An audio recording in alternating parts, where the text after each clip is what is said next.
Hey yo, it's Retro. Welcome to another video. Y'all, today I have a very special video. Today I'm talking about The Power Fantasy by Kieran Gillen, Casper Wingard, Clayton Cowles, and Ryan Hughes. And I am joined by a very special guest. Overall, just a friend of the channel, huge supporter. I will let the video introduce him, but his name is Dan, and he used to be my editor for Gate Crashers, and I really wanted to talk to him about this comic here because it was very significant, and he was just like the right guy to talk about it with. And it was a great conversation. It's a pretty long discussion. Sit back, relax, grab some popcorn, and just watch two guys just ramble about one of the best comics coming out right now. So yeah, if y'all enjoy this, please like, subscribe, and I'll catch you on the next video. Gillen really is not new to redefining comics at all. He's produced Once and Future with Dan Mora, Die with Stephanie Hans, Eternals, Immortal X-Men. He's also had Peter Cannon Thunderbolt, his last collaborative effort with Casper Wingard. And these two have finally teamed up again for the Power Fantasy to really redefine the superhero genre in a more modern and also historical sense on the indie side. Now, today, I am joined by Dan, co-founder of Gate Crashers, former editor of CBR, supporter of the channel, and overall just a friend in the comics critic space, someone who has really pushed diversity in the comic space and shown the importance of giving a voice to people who feel like they want to have a voice in this space. Welcome to the channel, Dan. How you doing, man? Thank you. I'm really excited to be here. As you know, I love Me this too. book. Yes. It is wild that I was an editor at CBR for quite a long time, which will lead to something we will talk about in a moment. But this is your show. You lead the way. I have not been on someone else's something in quite a long time, so I'm follow your lead. All right. So yeah. So today we have Dan here. He came back to reviewing for Power Fantasy #1, and I remember reading it, and I remember reading the issue and then also reading Dan's review, and it really kind of pushed me to review again, because at that point I had stopped writing. And just as a bit of a background, I was writing for Gate Crashers for a little bit, really kind of pushed me to further review, and I have a channel now. It's almost because of that. Dan is a huge support. He really pushes anybody that has an idea. He's like, do it. Like, he's very enthusiastic about creative ideas, and also just allowing people just talk about whatever. Power Fantasy was the first comic review you did in a very long time. So briefly tell me what really made you come and talk about this. So, well, thank you for mentioning the pushing other people. That's literally why I do what I do. I'm a very steel sharpened steel type person. That's I want everyone to have their own voice. I want you to do your own thing. I really want people to make money from whatever they do. If I can get you to make money doing this, hell yeah. I have not figured that out for us, but some people have, and that's a whole other episode. But sure. The Power Fantasy. I had been writing on and off, so I'll go even further back. I was writing for CBR. I eventually became an editor during right before COVID, and then COVID. Okay. I was an editor for them for a while. It killed my love of comics. Wow. Working on clickbait killed it. Just destroyed. It was hard for me to read books. It was. At that point, we had our podcast that was running weekly. I was also overworking myself. I was CBR.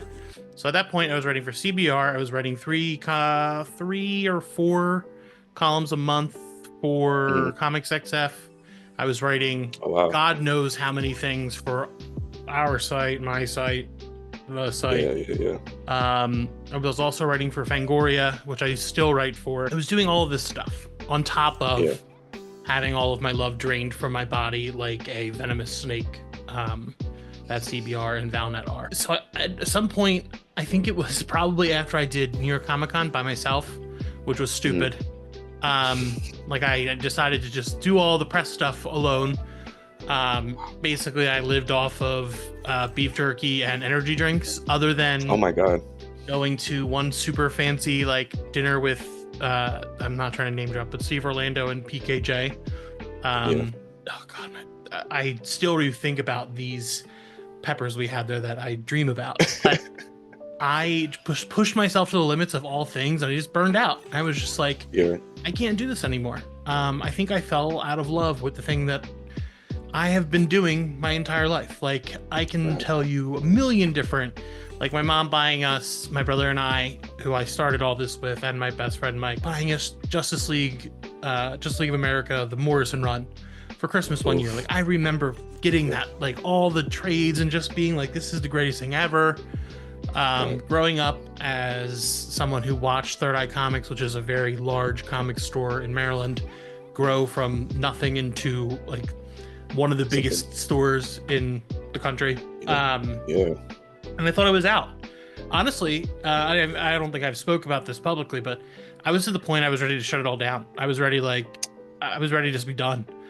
Right. And just like, just hang it, like not hang up the cape, throw the spider suit in the trash can, walk away. Right. But then I started seeing these, like the campaign that Wingard and Kieran Gillen were doing for this book, with like the simple panels, like talking about characters and like building this all up. And it was because of this book and Minor Threats, which I will talk about because no one can stop me from talking about how much I love that book. I started being like, fuck, I still have stuff to say. And then I read the Power Fantasy #1 and I was like, okay, I remember why I love comics. Yeah. It solidified. It was the first review that I had written in over a year. So recently had a book club where we talked about this, and I looked it up and it was like seeing the time split between this review and like the last time I wrote about comics. I was like, damn, CBR broke you. Like clickbait broke you, dude. And like you can see the difference in my writing now than before. Like I actually I would say I'm a great writer or anything like that, but I am a heart on the page. I put my feeling into everything. Like I just examine, I talk. I'm a heart on the sleeve. That's just what I am. But the Power Fantasy is just one of those books where I was like, this is it. This is why I love comics. Yeah, and I remember like that was kind of like what drew to me when I read your review, because it was like you can tell how personal this was and how like you were like, it meant a lot. You can tell this like issue alone kind of meant a lot to you, and how like you're like, oh yeah, comics are still great. Like I love them still. And it was, and I will be honest with you, when I was around the time like I came back to like writing a little bit after that review, I probably read that review like 3, 4, or 5 times. Like it was like, that's really how much like man, like it's like not even just to big you up, but it's just like it was that good. Like it was that personal. It was that like kind of piece that kind of just like sparks that like creativity. And since then, like you've been writing even more, like, which is awesome. I've seen like all the reviews that you've been writing, and it's just like, it's awesome. It's awesome to see, man. I think it was my atomic bomb. Like it changed. I think it fundamentally changed how I approach my writing. So I wrote this, and I typically never read my own work ever again after editing it. Like I just yeah. I've read this one again though, just because it made me fall back in love with something that I was so afraid of losing, because like you can see my background. Like I've got the Green Goblin helmet behind me. I've got all this comic art behind me. I've got pages from like obscure books that I personally hold super close to my heart, like The Future State, Aquaman, where Jackson Hyde and Aquaman's daughter hugging. And then I've got not Exterminators, Leah Williams' first X book, X Factor, the Adam X, the Extreme, who's my favorite X-Men. I have that original page. I think I know which one. Yeah, like I hold this stuff so dear to my heart. Being afraid of losing that, and like losing that like love. Yeah. So it was nice to be like, all right, I get it. But my philosophy now on writing, anything that I write has to stand on its own with something to say. if I am creating something, if I am putting art out into the world, if I am and critique, reviews, what I don't think what I do is reviewing really. I think I'm just writing about a book. It has to have something to say on its own merit. Like, you should be able to read one of my reviews and never have to read the book. That's really not great for selling books, but I'm not paid to sell books. I'm paid to write. I'm not paid to actually do any of this, but you get it. It has to stand on its own. And I want to say something with everything that I do. Sure. And I've been very lucky to have the ability to do that. And I think the stuff that I've been writing recently is probably my strongest work, because I now have that philosophy rather than churn and burn. Is I have a voice, I may as well use it to have something to say. And it's freeing, you know, like I'll be linking everything, like all of his reviews, Gatecrasher, that whole entire site. Like, he runs it with a whole bunch of other people. It's just, they're all great people. It's a great site, wonderful reviewers on there. Not just because I wrote for them, like I was reading all of the stuff there before I even started writing for them. Great people all around, and he's. I'll have everything linked below. There's like Z's a way better. Like, Z is young, but Z is going to be a million times better of a comic critic than I am. You can see it. I just, all of you as well. Like, you're doing this, which is awesome. Like, I'm proud of all of my children. Like, everyone who thank you, man. Like, that's all I want is people. So, as you know, the comics industry, in all of its facets, is full of people that look like me. I don't want that. I want to help build up people who don't, and build a platform where people that don't look like me can get started and feel comfortable and have someone with the actual skills and editing skills and the chutzpah and the hype to help you get out the door. Like, that's my that's what Gatecrashers is for me. Like, I want to open the door. Like, I want to kick down the door for you. That's it. I'm gonna link everything, but let's kind of just shift over to Power Fantasy. I have not read issue 8, and but I did read up to issue 7, and it is genuinely a book. I felt like Kieran Gillen books are one of those things where either I understand completely what's going on every single issue, or I have to come back, reread it, and just like pull the entire story together. I found that with Once and found that with Die, but mainly because like I read that in like entirety. Every single issue was kind of just like a bit, but Power Fantasy, like, I'm getting the gist of the fact that like we are going through history, seeing how these super powered like people affect history and affect the world really in a more like political way. But what are your just like overall thoughts up to like this issue and up to issue 7 and 8? Like, how is this run like shaping to you since issue 1 really? I am really sad you haven't read issue 8, just because it finally focuses on my favorite character. The goth girl. I just the goth girl. Yeah. Easy mark. Any book can be like, check it out, and I'll be like, all right, I'll buy every issue. I have loved everything that has come from this series. I am not familiar with Gillen's work before this, and I talked about this. In the book club, I was like, I think Darth Vader is probably the most that I've read. His like full runs, just because all I see are dead men. Like, that is so sick. Where Darth Vader's like surrounded. He's got his what a moment. Just so fucking cool. What a guy. It is.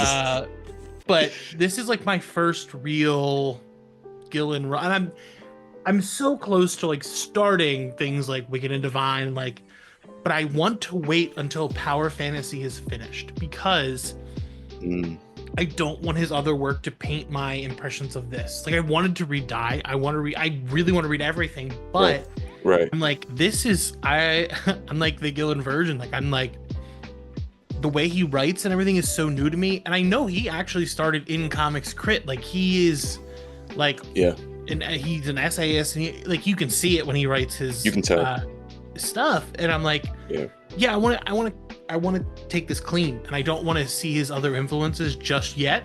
So I'm going to wait till it's done before I start that. But man, every character is so complex. The six supers is such a cool balance. what has been your favorite issue so far? Just because I want to kind of dig in via that way. You know, that is a very good question. Just because I have the same sentiments of you, where I felt like every single issue has been excellent. Like, and as very, very interesting that like you haven't read many, or really just you've just read Dark Vader, but I'm coming from someone where it's like I've been like a huge Kieran Gillen fan. Like when I saw him write Eternals, I was like, oh my god. Oh, I read a little bit of that too. And then Immortal X-Men. You read a little bit of Eternals. Is he the X-Men writer who loves Nightcrawler? Like when he writes X-Men, that's Iceberg. Okay, that's Iceberg. That's Iceberg.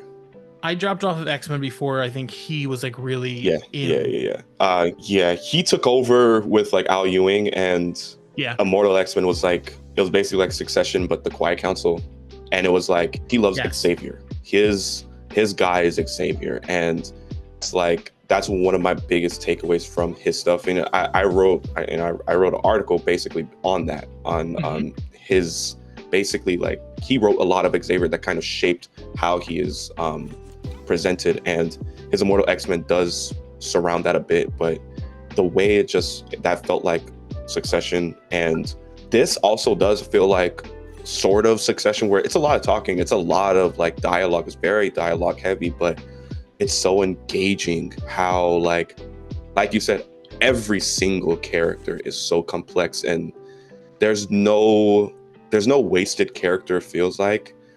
My favorite issue, probably, like if I had to think about it, probably issue 5. The pyramid. It's like when we saw the pyramid. Yes, that was so dope seeing that, because like, I like I've been saying, Immortal X-Men has that like whole like Quiet Council stuff, and with the Succession. So seeing like how he kind of shapes the pyramid in this series, and how he shapes that like sort of society. A bunch of assholes. Like a bunch of just assholes, just like they feel like a bunch of John Constantines like in a room with superpowers, and it's just. Am I allowed to say naughty words? I know YouTube's weird about that. Yeah. I don't mind. Like not a lot, but like just swear one time. That's fine. I'll keep myself simmered. No, but it's fine. I think I love that issue, because the thing about Caspar is like his style is like very. His coloring in his style is so it blends to the story elements very well, and I'm not saying that in a negative way, that he like doesn't have his own style. He's very unique in a way that he can craft his style around theme, like when you're getting all of this kind of punk UK aesthetics, because there is a huge punk to alt-right pipeline, like that's a big thing. I think that issue really actually digs into that. Like he's now working for the president, spoilers, as like a ploy, but it's a beautiful expression of like seeing all of this like kind of in the ink. Like I love seeing how he can hone in on the thematics of each issue. The issue I feel like I have been revisiting the most, and I think there's 2 reasons for it, is number 4. Where we see, where we finally get to meet. The way this app is working is killing me. So I got it all digital today. So I got it, and the only way you can get digital is through Kindle. Through Kindle, the Masumi issue. Whose power is kaiju, like blackout kaiju. Which for someone who is manic depressive, like that's super scary. It is. So I get it. I get that one, but there's 2 takeaways from this issue for me that like really have made me reread the issue a bunch. It's that there is a potential, quote unquote, mech fight in the airport. Yeah. Where, hamburgers, I'm forgetting his name. Was it Etienne? Yeah, Etienne. He's going against. Yeah. This giant mech. I usually write down the names before, like when I do episodes, I just write down all the names because I Magus. All right. Yeah. Magus is in this potential mech fight, and there have been no real big fights in this series. But instead of fighting him, Right. This guy is working for the pyramid stuff, and Magus is just going through detailed ways of how his family. This guy in the mech suit, his family isn't safe. Like, this guy has his family in a vault, like hidden away, like, and Magus is like, no, they're not safe at all. Like, I am so much smarter than you. I've gotten this, and the line is, I think I should be free, and I think your family should be alive. However, this is beyond my ability to decide. It's yours. And the line that he says has stuck with me. Are you a good man, or are you a good American? And it's just like, and he doesn't kill him, and he says, I'm sorry, but if it helps, it is better to be a good man. And it's just like, that is so fucking good, because everyone else in the airport is currently being mind controlled, so they don't even know what's going on. Right. Like, because this mech is impenetrable to his powers. It's just brilliant. It's crazy that there hasn't been like a big fight. That's the one thing that's like, I wouldn't say it's missing, because I don't think it needs a big fight, but like it's just so amazing how Karen Gillan is like very in tune with American politics, you know, and you can tell like he is extremely, you know, educated on what's going on, and even just little stuff like that, like, are you a good man or a good American? Like, it just reverberates. It's you know, America right now, but also just like what that whole like confrontation is about. And like you said, with like Casper Wingard's art, even through this, just he's one of those artists who is, I don't want to say it's simple, but his art is very like intentional. And when he is playing with the format, when he plays with the actual like pages and with the layouts of everything, like it's just so dope. And like even the colors too, like he's coloring this whole thing, and there are pages where like in this issue, for example, there are the green part, the green of the mech is kind of just like commanding the scene, and like you can tell that is like the focus of that entire page. And this is like when Etienne is talking to the mech, and it's just like, this book is amazing. Like, the other thing that really gets me is Masumi is an artist. Artists at the heart are narcissists, because you're creating something with the belief that you're putting something out into the world that is worth seeing. But she's also super insecure. Also, if she loses her cool, she becomes a fucking kaiju. So at her big gallery opening, she gets pissed because the #1 critic puts out a review early without even seeing the work. And there's a panel where she says, fuck. But she is so colorful in her like cool, like almost Power Rangers-esque villain outfit.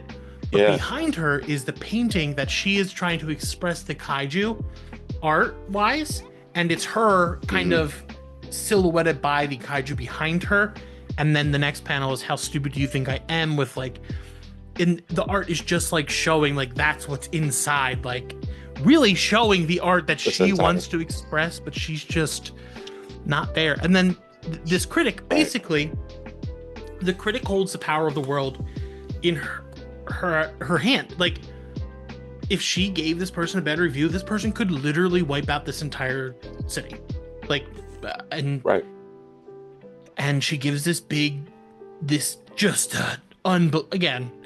Gillen is an unbelievable writer, but she opens the speech with how great a painter would Hitler have, how great a painter would have Hitler had to been to justify the Holocaust. Like, holy shit, what a way to open a review. Like it is. And it's not real. None of it's real. All of it is planted in her head by Magus. Yeah. And it's just... Magus is, I will say, one of the top 5 most interesting comic book characters that has been introduced in the past 10 years. Because he is one step ahead of every single person in the most interesting way possible. And I cannot wait for you to read issue 8, because... I am going to, like, it was just more so like up to time, but it's just like... Yeah. It just came out. Was it last week? I think last week, And I just read issue 7. I was just like, Jesus, like Summer of Love. Oh my God, that's also one of those things that has really been a big thing for me in this series, where I remember in the first issue there was like he put the timeline of like events basically from when the first power was activated up until like present time basically, and you see how like all these different historical events changed.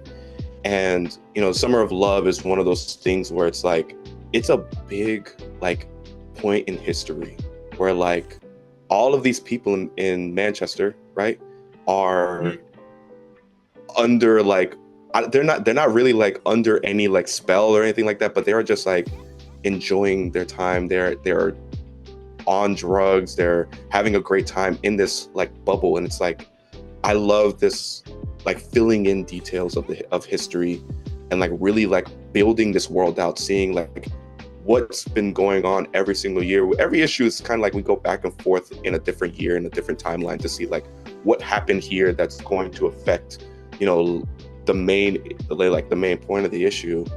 And this was Summer of Love was just like, God, like it did this series. Go ahead. Do you know much about the real Summer of Love, like how it all ended and everything? No, so I don't. So, but that was like I could tell like it was a historical thing.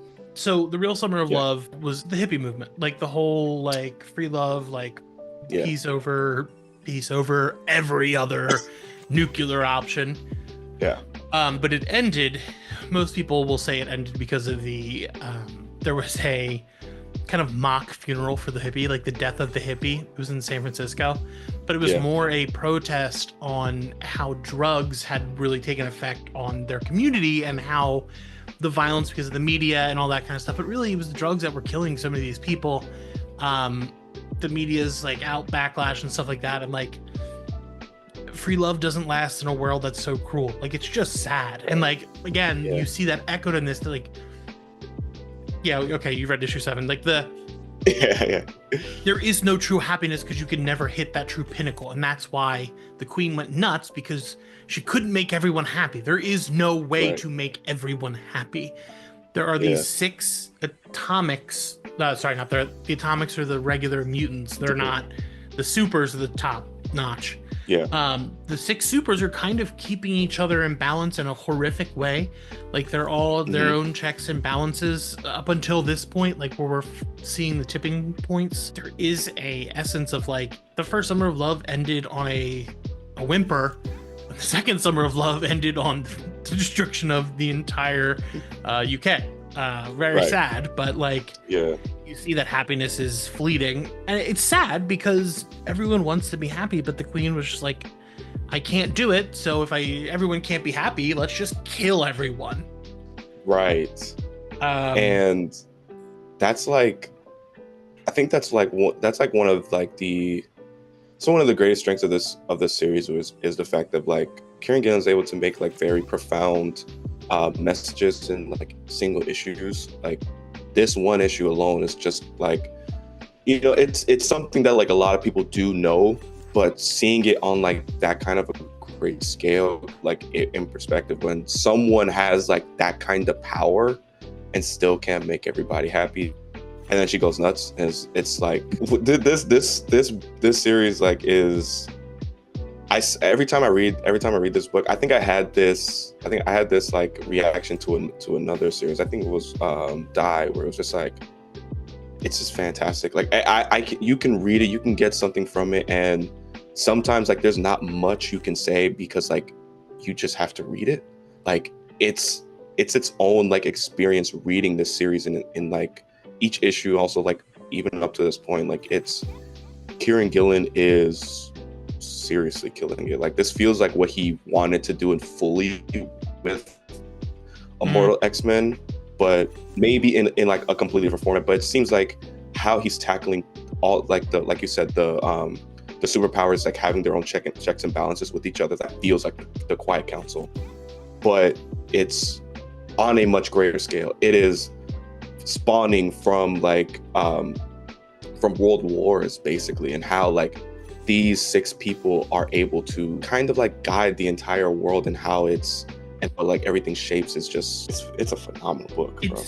It truly is, and there's so many themes and stuff, and this is not, I am not smart enough in the religion department, but when we first see the aftermath of the second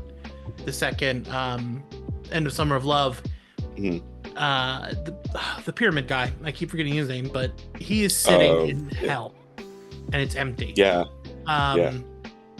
Thomas Equian, it could be wrong, but this is a theory that was brought up by my friend Rob. Rob has been writing about comics for a long time. Rob Sudeikis, Rob Secundus, he is one of the best who's ever done it. Like, he's just one of the best comic critics to ever do the thing.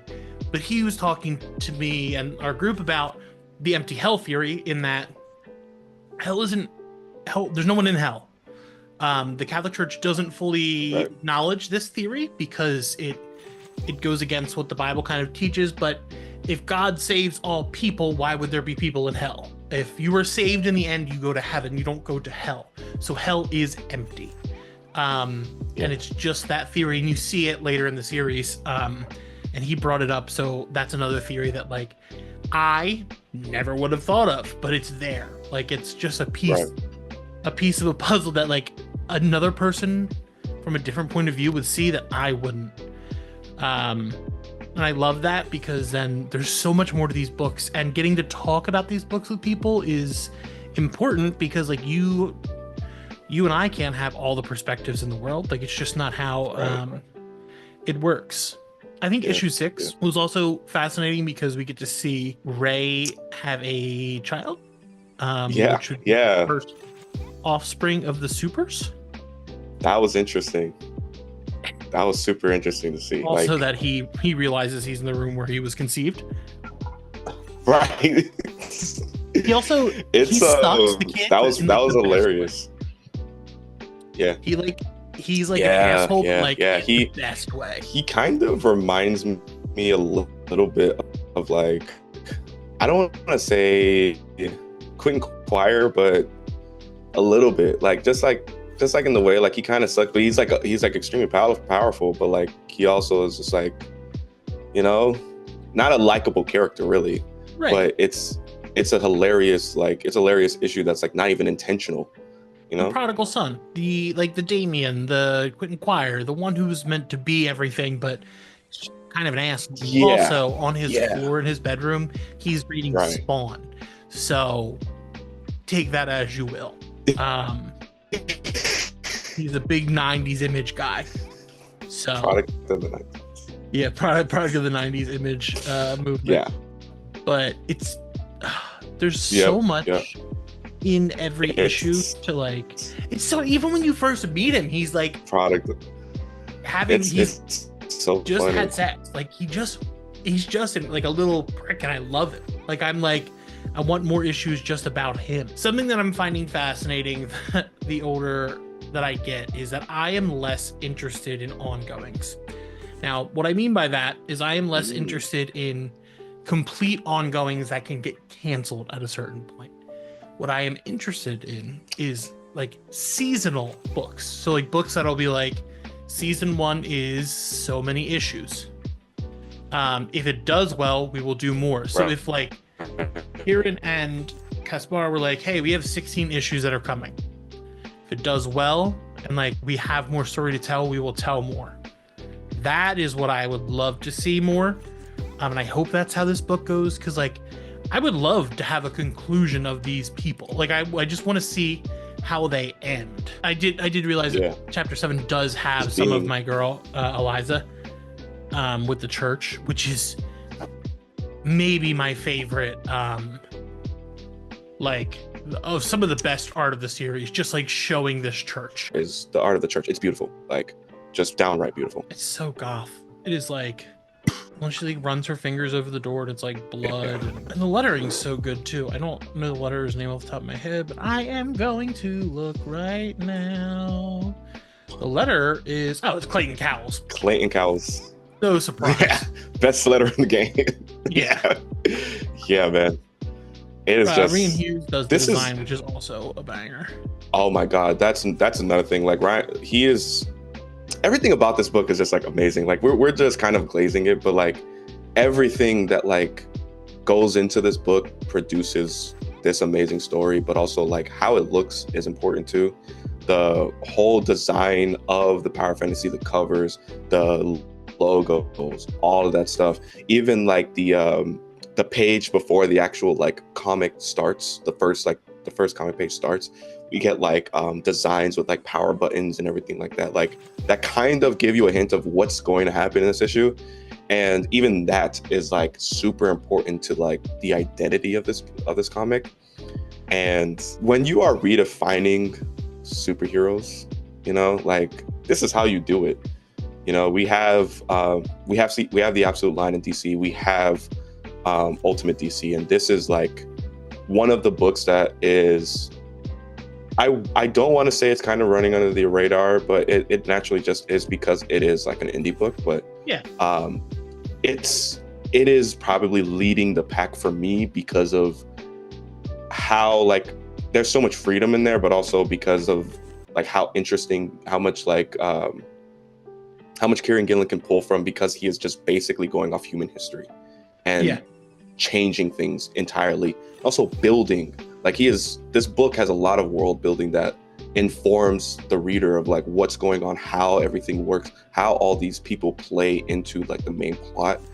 And it's just amazing. I'll probably just gonna say that like every single time, that like it's genuinely like a phenomenal book. Like everybody should read it. I also want, so this book you've compared it to Severance.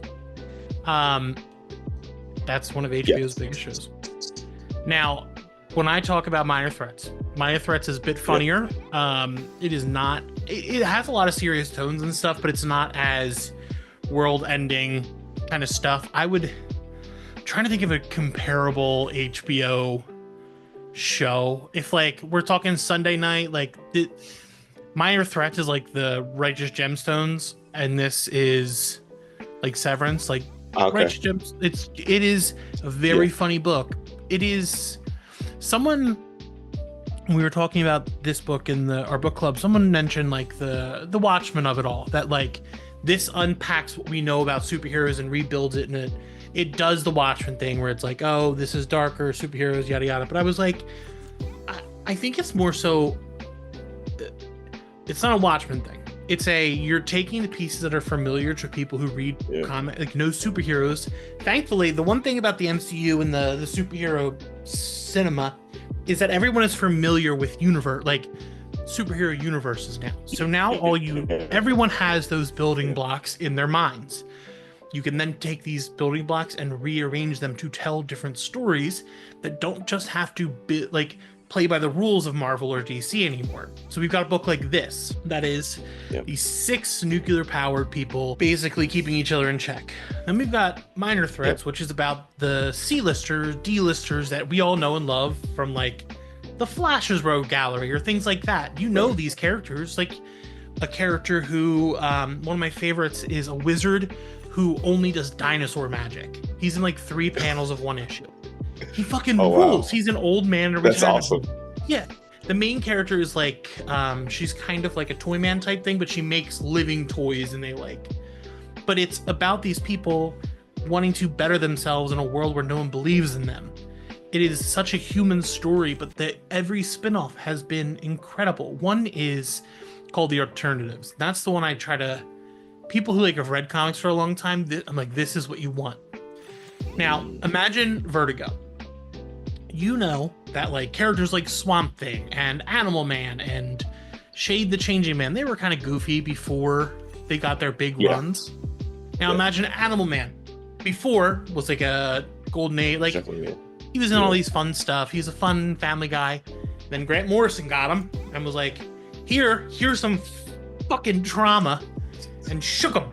Yeah. Now, imagine at the end of that series, you go from Vertigo and DC editorial goes, boop, and drops you right back into the main line, where no one has trauma of meeting their own creator, of losing a child, of doing all this horrific stuff, or like being connected to this web of the universe and being so much more than yourself. what is it like coming back? Like, what is that? That is what Alternatives is about. Coming back from the brink of being a prestige character and having to be thrown back into the main universe. Like, Minor Threats is it's I will talk about it forever to get anybody to read it. It is, and I'm friends with one of the writers, but if it sucked, I would have told him it sucked. It is one of those books that I am on the edge of my seat for every issue. There's an anthology series right now that's got Bendis, it's got Matt Fraction, it's got Allred, it's got Gail Simone, it's got Gary Dugan coming. He's had books. Tim Seeley's co-wrote the Alternatives. Yeah. There's so many the alternates. Sorry, there's just so much going on in these books that like I'm so glad they're both being at the same time, so I can have like a heavier read like this. Sorry, my iPad is just filled with Eliza, the I Heard a Confession. Fine. I saved the world, and that was my sin. God damn. And then I get to go have fun, but also like there's a lot of stuff going on in the Minor Threats books, but like I still get to laugh as well. So like I was tweeting about it earlier. It's like I cannot believe we're at a time where we have this, we have Minor Threats, and then we have Absolute DC, which is just lead. They've got everything going there, and then we've got the Ultimate line, which is also killing it as well. Like it's really a great time to be reading these comics. So I mean, like I love Absolute DC. Like, it artists to like kind of just do their thing. I think that's one of the biggest great Batman writer. He's doing a good job. But like Nick Dragotta though, and Marcos Martin, you know, those are like really who are bringing this book together. And then Absolute Wonder Woman, you have like Hayden Sherman really just like doing a fantastic job on that book. Like he just signed an exclusive with DC. So like he's doing a fantastic job. And really Superman's the only one that's kind of a little bit down with the art, but it's still great. Like, it's a great book. Jason I need to read the Brainiac issue. Oh, I did. So that's the thing. No hate on Rafa Sandoval. Like, he's a great artist. Yeah. He's very consistent too. I wish it was bolder. But kind of just to like stay in line with how like artistic this line. Javier Rodriguez and Dennis. Yes, with Superman. Like it could be, but as it is right now, like it is still like one of Jason Aaron's like best work, you know. Yeah. And then you have Ultimate Marvel, where I'm actually not as high on Ultimate Marvel. I appreciate it though. Like Ultimate X-Men is a artistic triumph. Yeah. Peach Momoko on an ongoing is who's not gonna want that? And writing it, which is amazing. The Ultimates with Dennis Camp is phenomenal. Like that's really, to me, like outside of Martian Manhunter, that is like Dennis Camp's like big kick the door open to the whole comic industry. Like he is here now. And outside of like those two, Ultimate Spider-Man's the Ultimates is the best book going in Marvel right now. Absolutely. I don't think there's anything good going on in the main line at Marvel. That's fair. Hot take, sorry. That's fair. I mean, I get it. Like, especially when you have that book. I'm an X-Men fan, so like I'm still reading From the Ashes. Like I'm probably I'm one of three. I'm one of three like X-Men fans still up from the Ashes, but like it's mostly Exceptional and Storm. Yeah. And X-Men and the main X-Men book, but like outside of that, I'm not really reading. But those two books are like everything I could ask for right now at this point. But I'm still reading a lot of Marvel. You can ask for better. You know that, right? I will be honest. When it comes to Exceptional X-Men, I think Exceptional X-Men and Storm, I can't. I think those are very good books.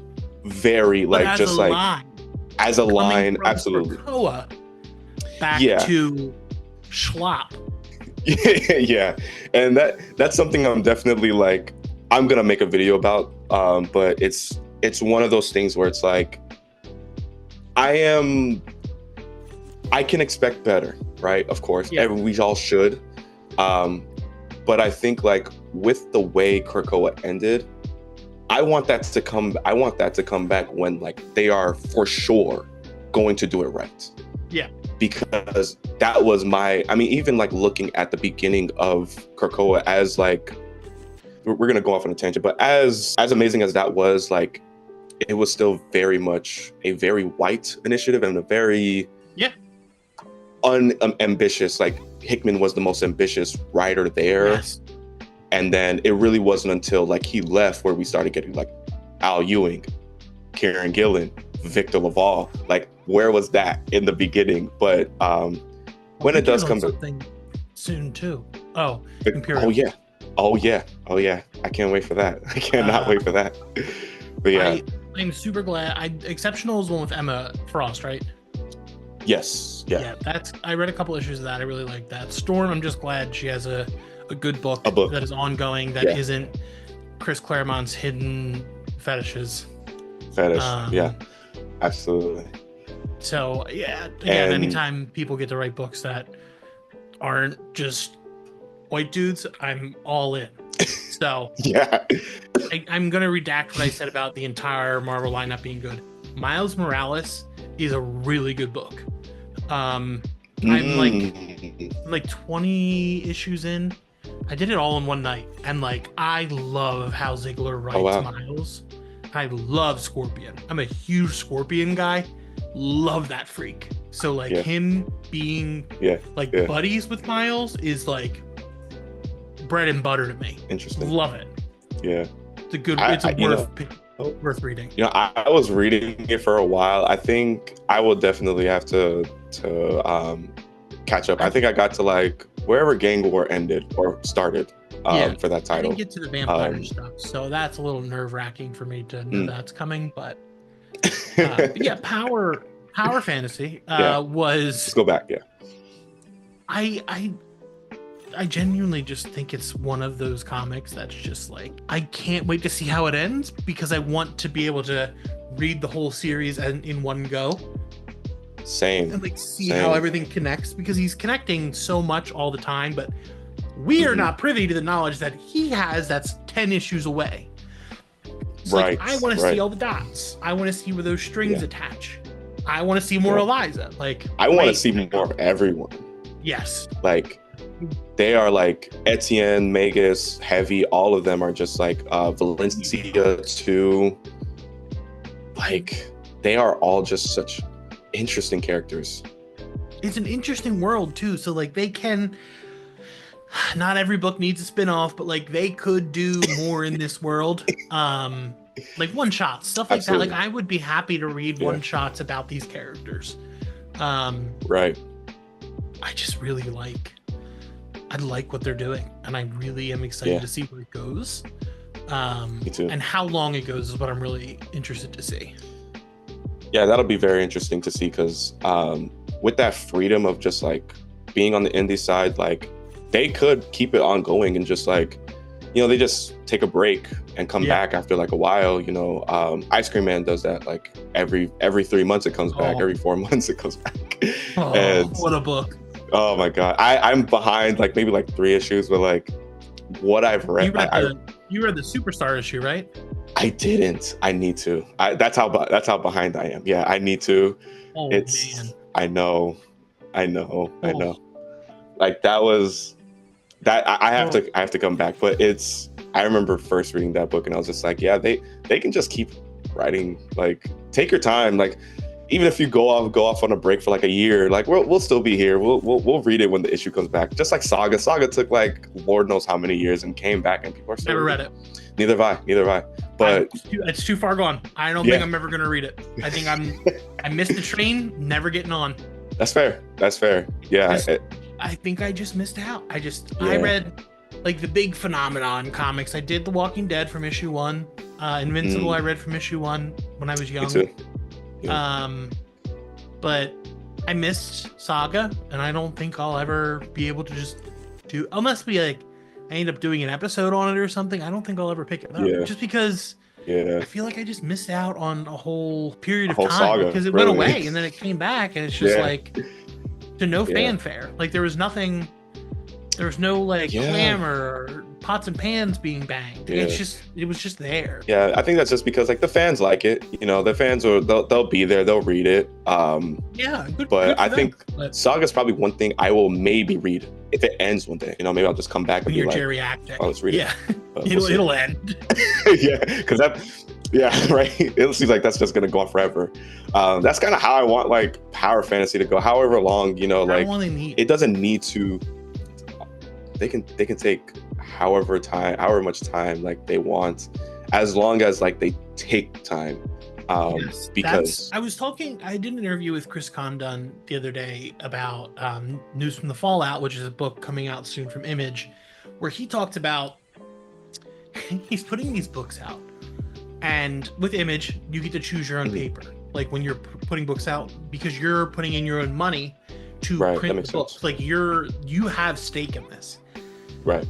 He paid him and his team for the Sheffield Massacre, the books he does with the Cowboys and stuff. He pays extra to have it on certain paper because he wants to feel a certain way. Because him as a comics reader, he expects it to feel one way, and he's like, yeah, I blow a lot of the budget on that. Like, he's like, I don't make it. But he's making the thing he wants to make, and I appreciate that. And I was like, I will always support you as an artist, because I know the stuff you were putting out is authentic, and you were putting out what you wanted to put out. So it's never. That's why I like books like this, because it's never like books like this will never be for a paycheck. Books like this will be because the person wants to do it. And that's why I will always go the extra mile just to talk about these books, or like promote them, or just just do whatever I can to just get these books over, because even if they're like the biggest names, I don't care. It's just like, this is an indie book. Like, I want this book to succeed, because if you're picking up power fantasy, you might see something else on the shelf like News from the Fallout, or other Image, or even like Mad Cave, or other books that you would not normally pick up. You might get one of them. So it's like, I want to make sure those books are seen too. They advertise as The One Hand, The Six Fingers, which incredible book by Ram V and Dan Waters. Like, those two. That's the kind of like that's what you want. Like you want, like, I think indie comics, I've always felt this way. If you like, because then you like see this whole, really they're doing it because of comics, not necessarily because of, like you said, the paycheck. Like, they're doing it purely because they want to put this story on, because they want this vision to be seen by everybody. And this is one, I mean, power fantasy is one of those. Like, it is just I mean, you should read like Once and Future, you should read Die. Like, those books are, they're on the list. Those are amazing books. Whenever this book power fantasy ends sooner rather than later, so I'll read them. I'm weird like that. Like, I cannot I'll wait. do things my own weird way, just because like I want to experience things sometimes in a different way. Like, for example, this is a very odd one, but that new Lilo and Stitch movie is coming out. I, for my entire life, gave no single shits about Lilo and Stitch. Never saw it.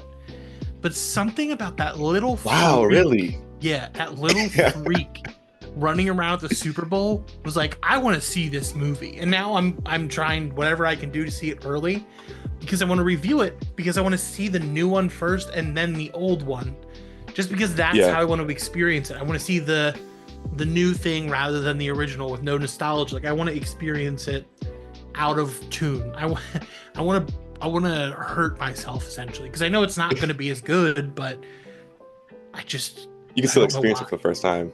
Yeah, like, that's fair. Like, in a weird way. Yeah, I did that. I honestly, like, I did that with Kieran Gillen too. I think it was Once and Future. Like, I read in its entirety first, and then like I went back and I read his X-Men run, his original X-Men run.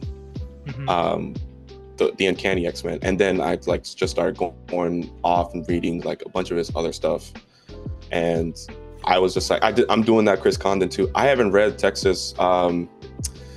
What's the Texas Street Gang? That's the one that we just talked about. I think that's the title. Texas Mayfield Massacre. That's not it. I think I'm mixing up all of the different cowboy books in my Texas. head. Yeah. That Texas Let me see. Blood. Yes, that one. So that one, I haven't read it yet.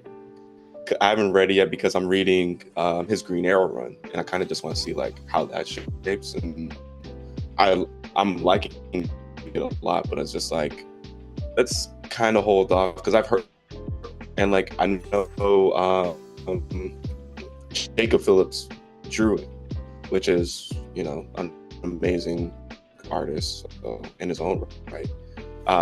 So like I'm holding off of like the exact same reading. So I definitely get that for sure. There's so many books that I like want to read, but I'm like, I'm waiting. Like there's like, I want to have a perfect moment where I'm like, oh, I really want to get into some noir right now. And I just want to read all of Brubaker's stuff in like a day. I did that. Because I've only read Reckless and I've read All My Friends Are Addicts or something. All My Heroes Are Junkies. All My Heroes Are Junkies, that's it. Because my boss at CPR told me I should read it. Tim. Oh yeah. He is one of the best. Oh man, you got to taste the Criminal, and you are. Oh wait, is Criminal the one with the red? Oh. I liked that. I read that one. Ooh, like Criminal's the guy with the red mask, right? Oh yeah. Okay. Yeah. I saw someone dressed up as him in New York. No, wait. Am I thinking of No, not the red mask. What's the book that he wrote with the guy in the red mask? Hold on. Red mask. Is that Incognito? I'm not entirely sure. I haven't read that. I've read a lot of Brubaker, but not with masks. A lot of it is just like Criminal, Velvet, stuff like that. Maybe it's not Brubaker. Kill or Be Killed. Let me see. Sean Phillips. Oh yes. Oh yes. That is another one. That's another. Oh, that's awesome. Yeah, that's another one. Like just. I did like a whole binge on his stuff. One of my favorite writers like ever. Whenever you get to Criminal, whenever you get to like the rest of his work, I don't know. Have you read his Captain America run? Wait, that's the Bucky one, right? I've read some of it. Yeah, the Bucky one. Yeah, some of it. Oh man, yeah, I'm a freak like that too. Like I'll read something if I love that much. Power fantasy plus like shows the state of comics right now. Like while maybe the DC's main line and maybe Marvel's main line isn't the best currently. There's so much other stuff, and like I think that's like a perfect example of like kind of go out, like, you know, look at other books outside of just like the main like big two comics. This is a buckle in. If not, you know, like this is just like another just phenomenal book that just like appreciates the format of comics and really does a lot to like kind of redefine a genre again and do it for like a new age. You know, it's phenomenal, man. This has been the Power Fantasy discussion. I'll have everything that Dan has done in the comments. What do you want to say? What are you working? What am I working on? I am working on a Absolute Gatecrashers. We're doing a column every month on a different Absolute book with the teams. So the first one should be out in the next month or so with Scott, who helped me and Z get this column going. So it'll be the first one will be about that. It'll be an overview of the line. I'm trying to get original art for every column. So right now I've got a really cool artist for the first one. The second one is Martian Manhunter, so that has a really sick cover. Nice. So just trying to do that to highlight independent artists so people will see them with these bigger things. Other than that, I'm going to try to get the podcast going again. You can find everything that we do at www.gatecrashers.fan. You can find me on all social media at Dan the McMahon. And that's all that I've got. All right, y'all. Appreciate y'all for watching. Like, subscribe, and I'll catch y'all in the next video. Peace.